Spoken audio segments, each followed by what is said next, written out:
Come here and stand before my dwelling. I come. What new schemes now, Lord Agamemnon? Will you hurry? I am hurrying. Just little enough sleep old age allows me, and keeping it watches over my eyes. Look at that star beam, steering its course there. Sirius, still shooting over its zenith on its way near the Pleiades sevenfold track. The birds are still at any rate, and the sea is calm. Hushed are the winds, and silence broods over the Euripus. And why are you still outside your tent? Why so restless, Lord Agamemnon? All is been quiet here in Aulis. The watch on the walls is not even astir. Let us go in. I envy you, old man. Yes, and any man who leads a life secure, unknown, and unrenowned, but little I envy those in office. And yet it is here we place the be-all and end-all of existence. Yes, that is where the danger comes. And ambition, sweet though it seems, brings sorrow with its near approach. At one point, the unsatisfied claims of the gods disrupt our lives, at another, the numerous peevish fancies of our subjects shatters. I do not like these sentiments in one who is a chief.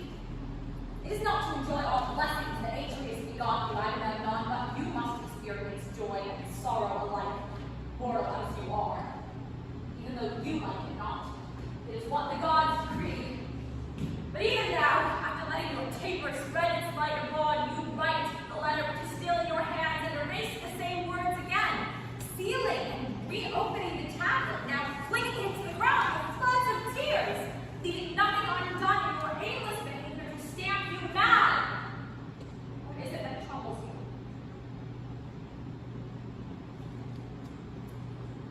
Daughter of Leda, in addition to my first letter, I am sending you word not to dispatch your daughter to the Abay's deep Gulf swing to the waveless bay of Aulis, for after all, we shall celebrate our child's marriage at another point. And how will Achilles, cheated on his bride, curb the fury of his indignation against you and your wife? Make clear what you are saying. It is his name, not himself that Achilles is lending, knowing nothing of the marriage, or my scheming, or my professed readiness to betroth my daughter to him for a husband's embrace. A dreadful venture yours, Agamemnon. You, that by bringing your daughter here to wed the son of the goddess, would bring the maid here to be sacrificed to the Naiads.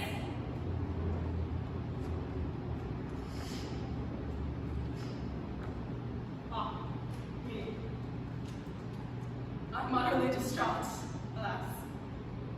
Bewilderment comes over me. Away, hurry your steps, you'll nothing will page. I shall make haste, King. Do not sit down by woodland fountains, scorn the winters of sleep. Hush! And if you pass any place where roads diverge, cast your eyes all round, taking heed that no mule wagon escape you. Passing by on rolling wheel, bearing my child to the ships of the Danaids. It shall be so. Start then, from the bolted gates. And if you meet the escort, start them back again, and drive at full speed to the abodes of the Cyclops. But tell me, how will my letter find credit with your wife or child? Preserve the seal which you bear on this tablet. Away! Already the dawn is growing gray, lighting the lamp of day and the fire of the sun's four speeds. Help me in my trouble. No mortal was ever prosperous nor happy to the last, for no man is ever born to a painless life.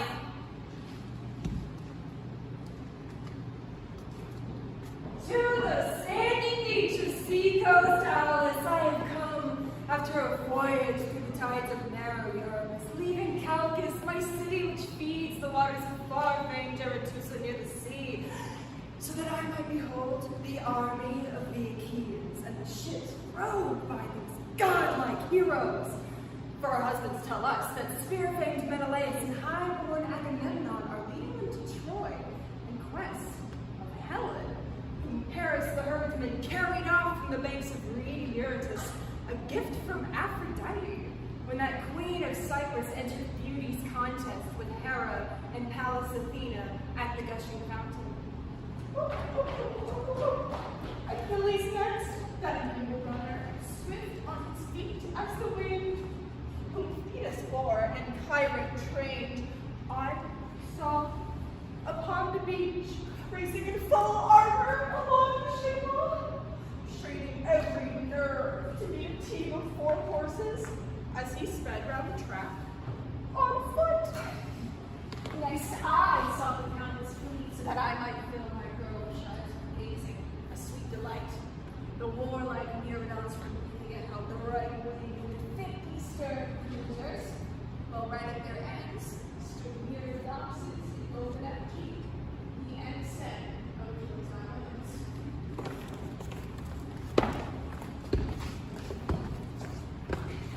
Strange dare yours, Menelaus, where you have no right. Stand back! You carried loyalty to your lord too far. The very reproach you have to me is to my credit. You shall rue it if you meddle in matters that do not concern you. You had no right to open the letter which I was carrying. No, nor you, to be carrying sorrow to all Hellas.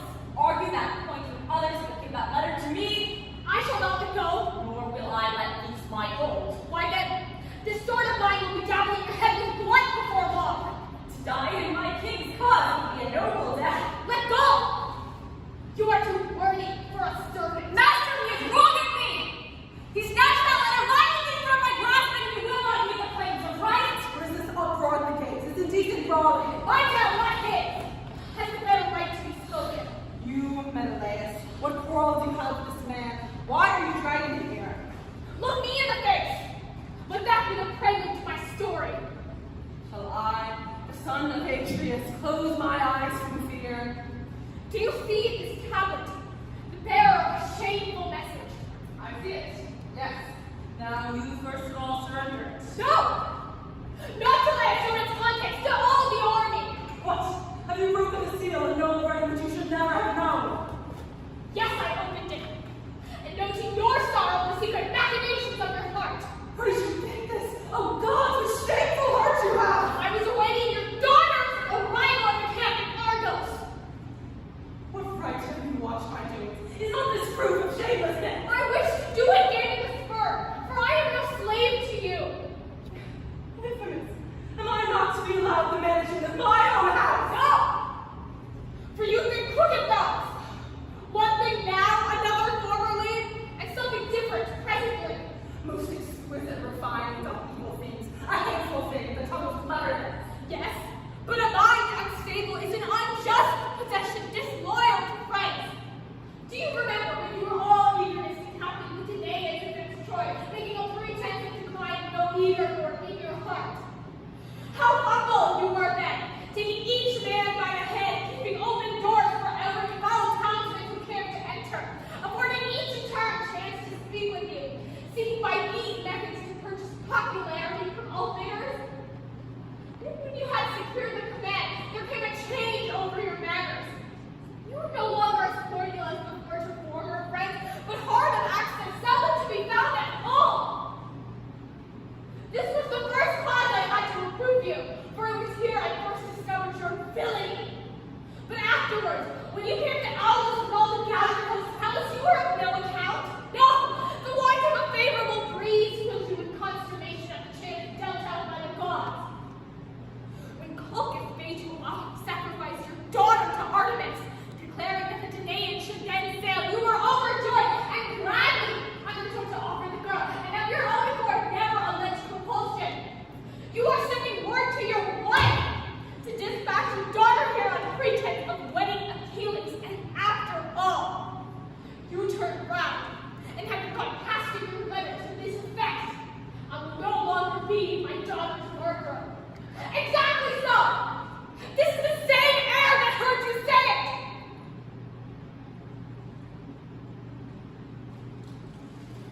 Tell me, why this burst of fear with these bloodshot eyes? Who wrongs you? What is it you want? Are you longing to have a virtuous wife? Well, I cannot supply you, for she whom you once had is ill controlled by you. Am I then, a man who never went astray to suffer for your sins? Or is it my popularity that calls you? No! It's the longing that you have to keep a beautiful woman in your embrace, casting reason and honor to the winds. Am I mad if I switch to wiser counsels after previously deciding amiss? Yours, rather, is the madness in wishing to recover a wicked wife once you have lost her, a stroke of the heavens and luck. I shall not slay my children, nor shall your interests be prospered by justice in your vengeance for a worthless wife, while I waste away night and day in sorrow over what I did to one of my own flesh and blood, contrary to all law and justice. There is your answer, short and given, clear and easy to understand. And if you will not come to your senses, then I shall do the best for myself.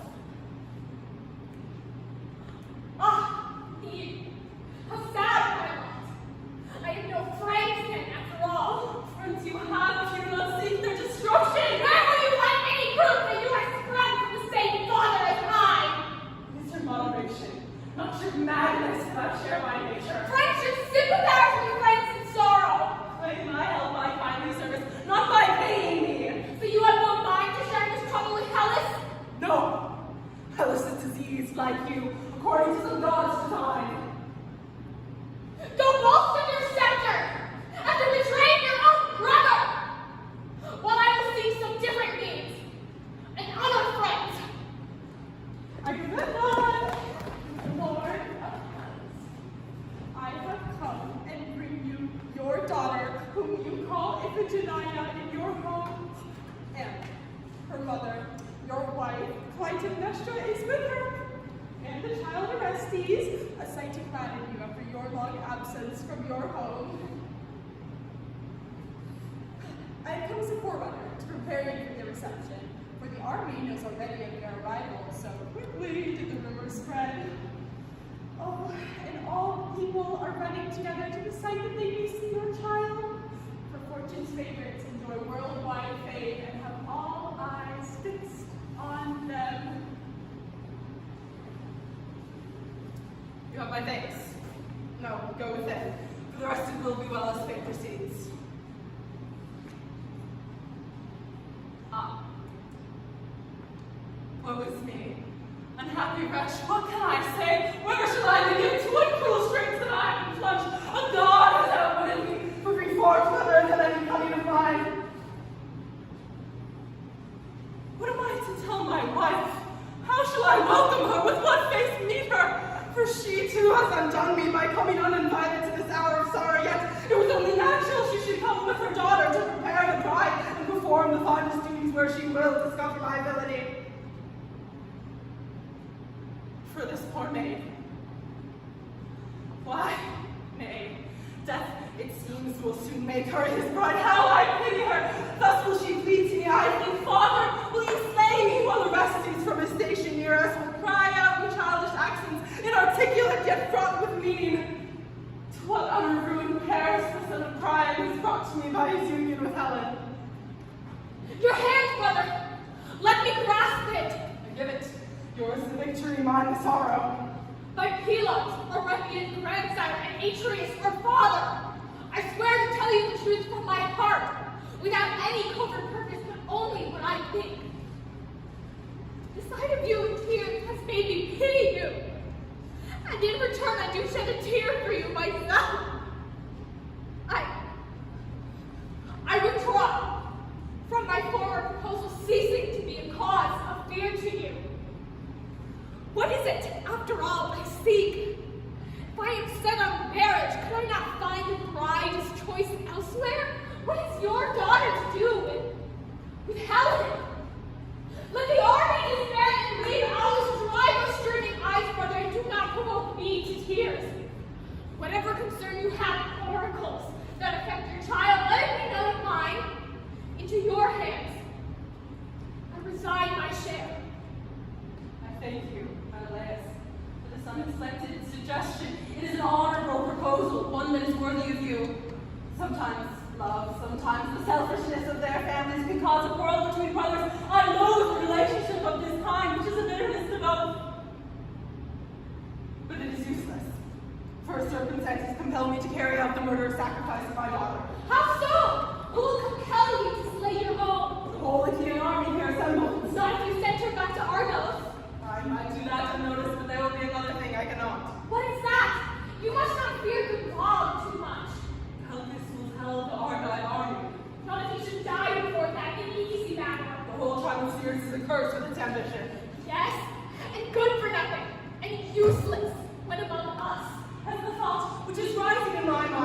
terrors for you. How can I understand your meaning unless you declare it? The son of Sisyphus knows all. Odysseus cannot possibly hurt us. He was ever shifty by nature, siding with the mob. True. He is enslaved by the love of popularity, a fearful evil. Don't you think, then, he will rise among the Argives and tell them the oracles that Calchas delivered, saying of me that I undertook to offer Artemis a victim, and after all I'm proving false. Then, when he has carried the army away with him, he will bid the Argives slay us and sacrifice the girl. And if I escape to Argos, they will come and destroy the place, razing it to the ground, cyclopean walls and all. That is my trouble. Woe is me! To what perplexities the gods have brought me at this pass. Take one precaution from me, Menelaus, as you go through the army, and Clytemnestra does not learn this. For I have taken our daughter and committed her to death, and my misfortune may be attended by the fewest tears.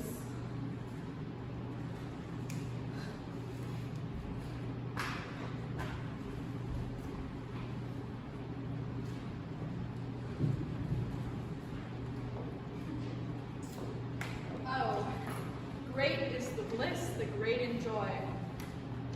Oh, Iphigenia, my lady, the king's child, Clytemnestra, daughter of Achilles. How proud their lineage, how high their pinnacle of fortune. These mighty ones, whom wealth attends, are very gods in the eyes of us favored folk.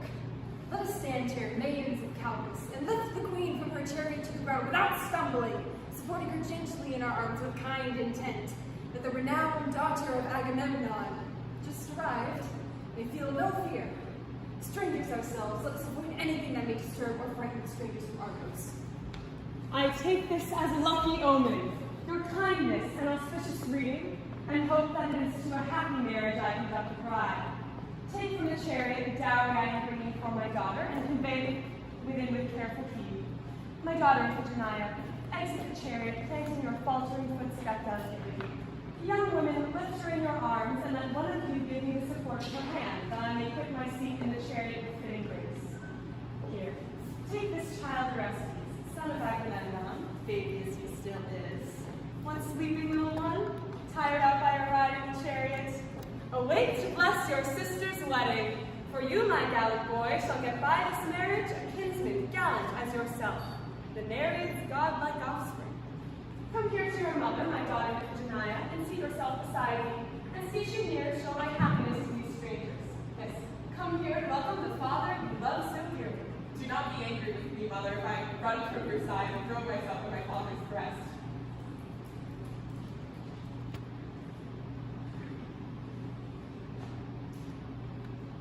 Hail to you, my honored lord, King Agamemnon. We have obeyed your command and have come. My father! I long to outrun you and to embrace you after this long while, for I yearn to see your face. Do not be angry with me.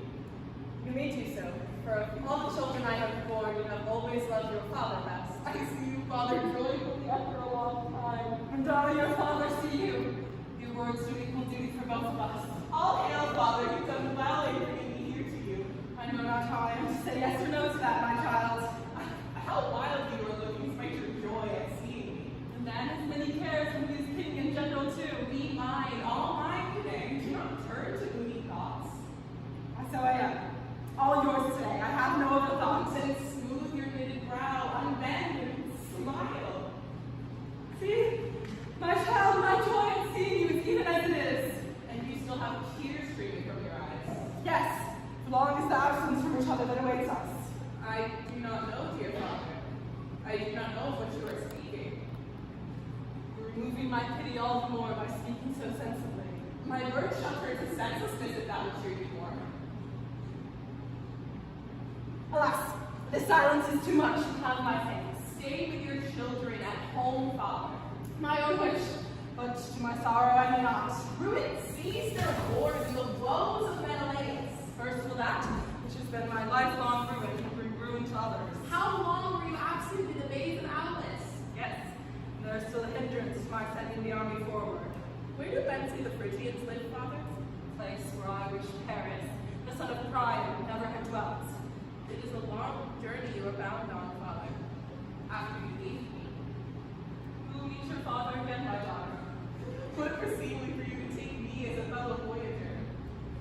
have a voyage to make. To a haven, where you will remember your father.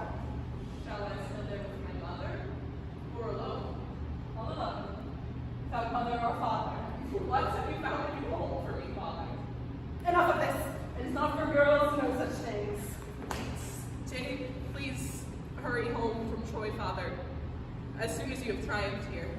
I have a sacrifice first to offer here. Yes, it is your duty to heed religion with aid of holy rites. You will witness it. You will be standing near the libations. Am I to lead the dance, then? Round the altar, father? To me, you are counted as happier because you know nothing. Go within.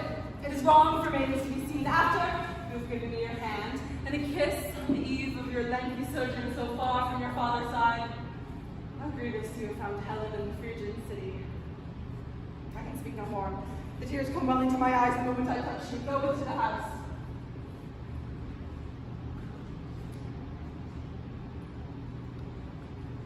I beg your pardon, daughter of Leda, if I showed excessive grief at the thought of giving our daughter to Achilles.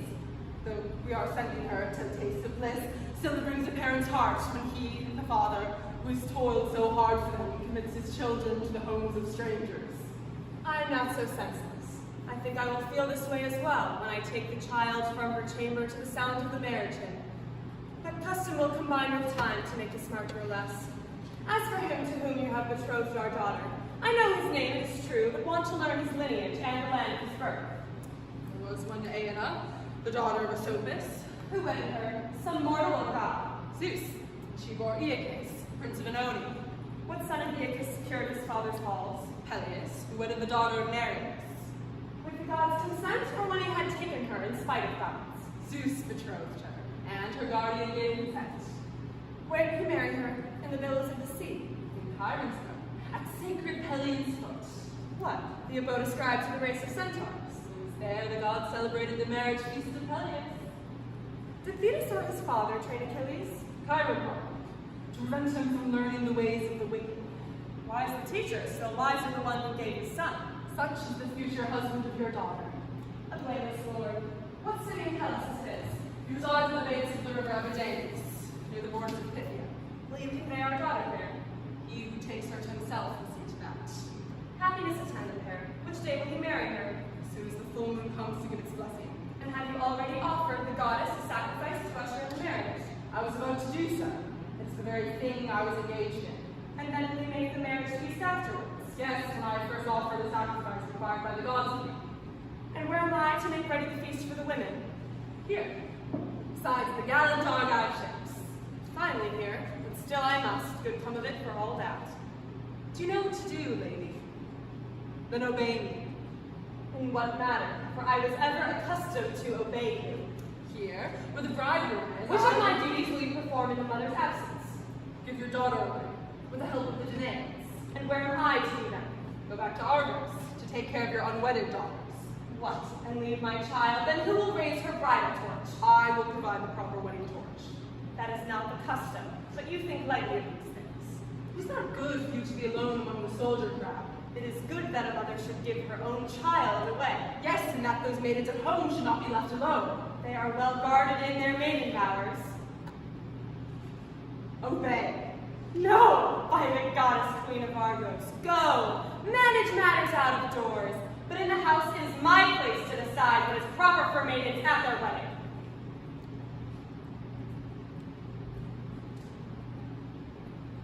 Woe is me! Disappointed in my hope, anxious I was to get my wife out of sight.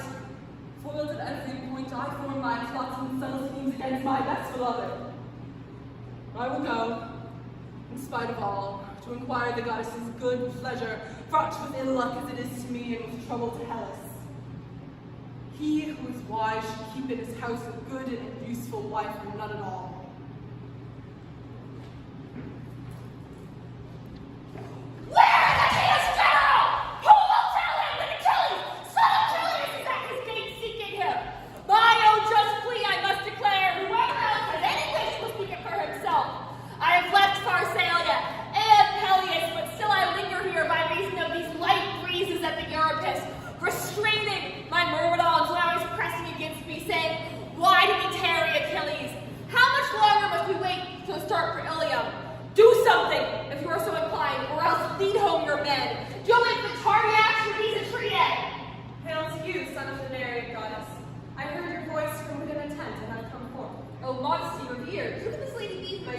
so richly dowered with beauty's gifts. No wonder you do not know me, seeing as I am one you have never before set eyes on. I praise your reverent address to modesty. Who are you, and why have you come to the mustering of the Athenians? You, a woman, to a fenced camp of men. I am the daughter of Leda. My name is Clytemnestra, and my husband is King Agamemnon. Well, and shortly answer all important points, but I must go. It is shameful for me to stand talking to a woman. Stay. Why seek to escape? Give me your hand and prelude to a happy marriage. What is it you say? I give you my hand to lay a finger where I had no right. I could never meet Agamemnon's eye. Best of rights have you, seeing as it is my daughter you will wed. What is this wedding you speak of? Words fail me, lady. Is it possible your wits have gone astray and were inventing this? All men are naturally shy in the presence of new relations, especially when it reminds them of their wedding. Lady, I have never courted your daughter, nor have any sons of Atreus ever mentioned marriage to me. You turned out to marvel at my words, for yours are very strange to me. Hard to guess that we can both do in this matter, for it may be we are both correct in our statements. Alas, the marriage I am courting has no reality, it seems. I am ashamed of it. Someone perhaps has made a mock of you and me. Pay no heed to it. Make light of it. I can no longer face you with faltering eyes after having been made a liar and suffering undeservedly. It's farewell I bid you to, lady. Go to the tent to seek your husband. Stayers in the race of Achilles, stay a while. Oh, there I mean you, O goddess born, and you, daughter of Leda. Whose voice is it who calls to the half-open tent door? What fear his voice betrays? Servant, of my position I am not proud, for fortune does not permit it. Whose servant? Not mine, for mine Agamemnon's men are separate. A lady that stands there before the tent, and she dares her father before her. I am waiting. Tell me, if your desires, why you have stopped me here. Are you really all alone outside the door? Yes, to us alone will you address yourself. Now come forth from the king's tent.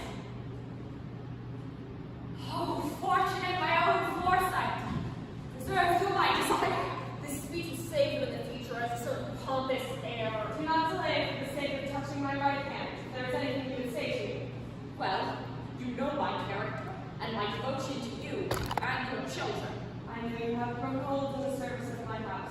You came with me to Argos, and have been with me this long time past. True. I bear you all goodwill, less so your husband. Come and hold what it is you have to say. Her father, he that brought her here, is on the point of slaying your daughter with his own hand. How? Back for your sword, old man! You are mad! Severing with a sword now this girl's throat. Alas for me! Does my husband happen to have gone mad? No, he is sane except where you and your child are concerned. There, he is mad. What is his reason? What vengeful fiend impels him? Oracles, at least so Calchas says, that the army may stop. Where? Alas for me, and for the one her father is going to kill. To the halls of Dardanus, that Menelaus may recover Helen. So Helen's return was then fated to effect Iphigenia. You know all. Her father is about to offer the child to Artemis. But that marriage, what pretext had it for bringing me from home? An inducement to you to bring her cheerfully that she may be wedded to Achilles. On an evil errand you have come, my daughter. You and I, your mother. Hideous the lot of both of you. A dreadful Agamemnon's venture. Alas, my eyes can no longer hold their tears. If the loss of children is painful, shed your tears. From where, old man, did you say you had this news? I had started to carry a letter to you concerning the former writing. Forbidding or combining the urge to bring my daughter to her death. No, forbidding it. For your lord was then in his sober senses. How is it that you do not now deliver this letter into my hand? Menelaus snatched it from me. He who is the cause of all of these troubles. Do you hear that, son of Peleus? I have heard tale of your sufferings, and I do not bear my own lightly. They made me slay my child. They have tricked her with your marriage. Like you, I blame your lord, nor have you with mere indifference. No longer will I let shame prevent my kneeling to you, immortal to one goddess born. Why do I affect reserve? Whose interest should I consult before my child's? Oh, help me, goddess born, in my sore distress, and her that was called your bride. In vain it is true, yet called she was. For you it was, I wreathed her head and sent her forth as if to marriage. And now it is to slaughter I am bringing her. On you will come reproach because you did not help her. For though not wedded to her, yet were you the loving husband of my hapless girl in name at any rate. By your beard, by your right hand, and mother too, I do implore you, for your name it was that worked our ruin, and you are bound to stand by that. But for your needs I have no altar to fly to, and not a friend stands at my side. You have heard the cruel, abandoned scheme of Agamemnon, and I, a woman, have come to this lawless camp of sailor folk, bold in evil's cause, and useful when they wish. And now, if you stretch forth your arm on our behalf, our safety is assured, but if not, we are lost. You, lady, who have suffered so cruelly from your nearest and dearest, I will, by every effort of a young man's power, set right, investing in you that measure of pity, and never shall your daughter, after once being called my bride, die by her father's hand. For I will not be victim to your husband's subtle tricks. No, for it will be my name that kills your child, though it does not wield the sword. Your own husband will be the actual cause, but I shall no longer be guiltless if because of me and my marriage this maid perishes. She that has suffered past endurances and been the victim of affronts most strange than deserved. Calchas, the seer, who grew eating the sacrifice of his barley meal and his lustral water wine, was a seer, but a man with luck tells the truth sometimes with frequent falsehoods, but when his luck abandons him, collapses then and there. It is not secure bride that I have spoken thus. No, there remains unnumbered, eager to have my love. But King Agamemnon has said insult to me. You should have asked my leave to use my name to catch the girl. I would have yielded that to Hellas if that was where our going to Ilium broke down. I would never have refused to further my fellow soldiers' common interest, but as it is, I am nothing in the eyes of these chieftains, and they care little of treating me well or ill. My sword shall soon know if anyone is to snatch your daughter from me, and I will make it reek with the bloody stains of slaughter before I reach Phrygia. Call yourself then. As a god with his might, I am here to you, without being so. But I will show myself for all that. Would I could find words to utter your praise without excess, and yet not dull the graciousness of it by stinting it. I am ashamed of intruding on a tale of woe, since my affliction touches myself alone, and you are not affected by troubles of mine. Still, it looks well for the man of worth to assist the unfortunate, even when he is not connected with them. Therefore, pity us, for our suffering cries for pity.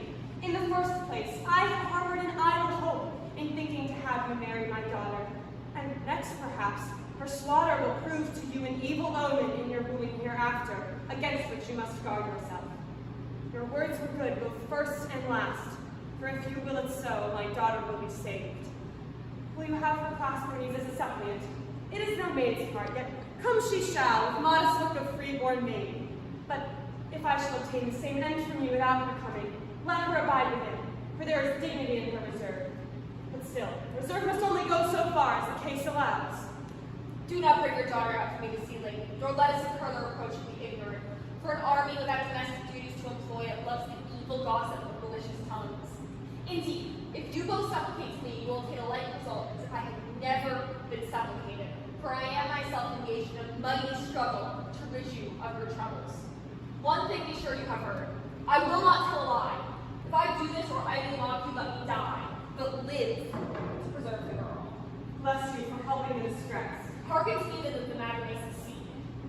What is your proposal? For hear you I must.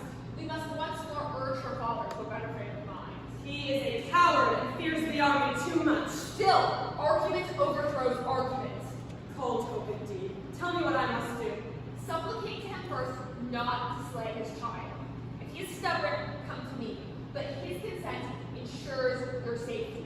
I too will show myself in a better light to my friend, and the army will not blame me if I raise matter by reason rather than by force. If all goes well, the result will prove satisfactory to you and your friend, without my interference. Speak sensibly. But if I am to fail in objects. Where shall I find you again? Where must I turn my wretched step to find you ready to champion my distress? I will keep watch to guard you where occasion calls, so that none may see you walk through the army of the Athenians with that scared look. Do not shame your father's house, for Tyndareus does not deserve to be spoken ill of, being a mighty man in Hellas. Command me. I must play the slave to you.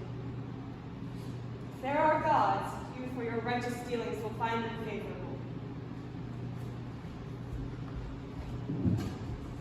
If there are none, what need to toil?